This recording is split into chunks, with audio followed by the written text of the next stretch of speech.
محترم ناظرین و سامعین، السلام علیکم ورحمۃ اللہ وبرکاتہ۔ فرانس کے صدر ایمانوئل میکرون کو سرعام چہرے پر تماچا رسید کرنے والے شخص سے متعلق اہم انکشافات سامنے آ گئے ہیں۔ میڈیا رپورٹس کے مطابق ملزم کی شناخت 28 سالہ ڈیمن ٹیرر کے نام سے ہوئی ہے، جو قوم پرست دائیں بازو کے نظریات سے متاثر تھا۔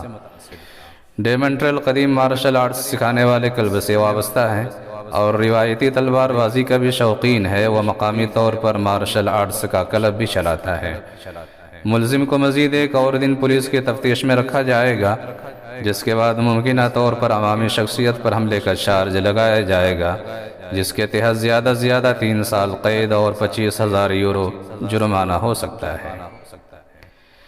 دوسری جانب صدر میکرون نے کہا ہے کہ انہیں اس قسم کے واقعے پر کوئی تشویش یا خوف نہیں ہے۔